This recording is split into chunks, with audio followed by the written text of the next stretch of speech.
کروٹ بدل کے آنکھیں بند کیے ہی اس نے تکیے کے نیچے سے فون نکالا جو مسلسل وائبریٹ کر رہا تھا۔ آنکھ کھولی اور فون کی سکرین پہ بلنک کرتا ہوا جانا پہچانا نمبر دیکھ کے اسے کوفت ہوئی۔ اس وقت اسے کیا مصیبت پڑی ہے؟ کچھ بڑبڑاتے اس نے کال کاٹ دی اور میسج ٹائپ کیا۔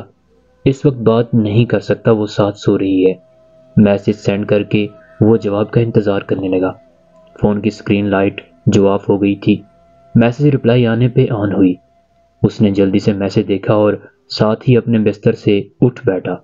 بنا کوئی آواز کیے بالکل آہستہ سے وہ بستر سے اٹھا اور اندھیرے میں ہی چپل ڈھونڈنے لگا۔ چپل ملی تو اس نے آگے بڑھ کے دھیرے سے دروازہ کھولا۔ باہر کی لائٹ آن تھی۔ دروازہ کھلنے سے کمرے میں ہلکی سی روشنی ہوئی۔ اس نے مڑ کے پیچھے دیکھا کہ کہیں وہ جاگ نہ گئی ہو، پر جب بستر پر نظر پڑی تو بستر خالی تھا۔ یہ کہاں چلی گئی؟ اس کے دماغ نے کئی سوالوں کو جنم دیا۔ واش روم کا دروازہ بھی کھلا تھا۔ شش و پنج میں مبتلا وہ کچن کی طرف گیا۔ وہاں کی لائٹ بھی آف تھی۔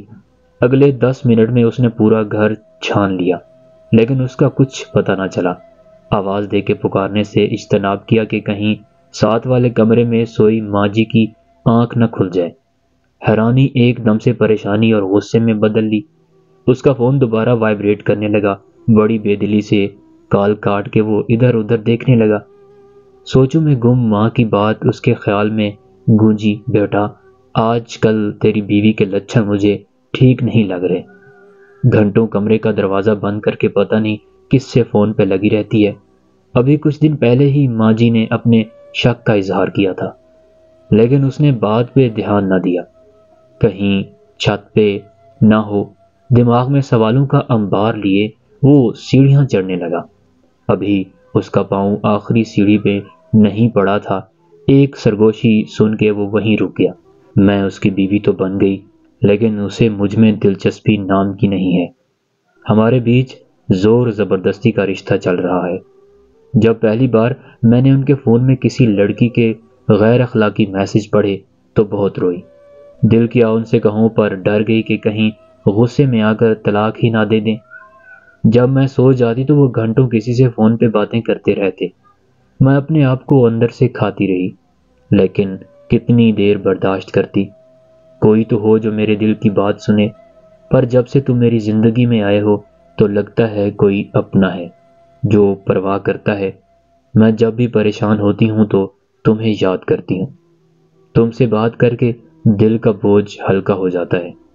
وہ اگر اپنے دل کی بات کسی اور سے کرتے ہیں تو میرے دل کی باتیں سننے کے لیے میرے پاس تم ہو۔ سرگوشیاں ابھی جاری تھیں، لیکن اس کی برداشت کم پڑ گئی۔ غیرت کے سمندر میں طوفان اٹھا اور اس نے قدم آگے بڑھایا کہ آج اسے اس دھوکے کی سزا مل کے رہے گی۔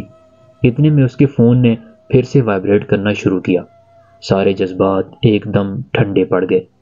ایک پل کے لیے جیسے سب کچھ رک گیا ہو، جیسے کسی نے اس کی زبان جکڑ لی، پاؤں آگے نہ بڑھ پائے۔ وہ کسی شکست خوردہ انسان کی طرح واپس سیڑھیاں اترنے لگا۔ سرگوشیاں اب بھی کانوں میں پڑتی رہیں جو کلیجہ چھلنی کر رہی تھی۔ اپنا فون پاور آف کر کے وہ بستر پر لیٹ گیا۔ آج تو آرام دہ بستر پہ بھی کانٹے چبھ رہے تھے۔ جس گناہ کا مرتکب وہ خود تھا، کیسے کسی اور کو اسی گناہ کی سزا دیتا؟ اگر کوئی سزاوار تھا تو وہ خود تھا۔ کبھی کبھی ہم اس بات سے انجان ہوتے ہیں کہ ہماری کی ہوئی چھوٹی سی ایک غلطی کیسے بھیانک طوفان کا پیش خیمہ بنتی ہے۔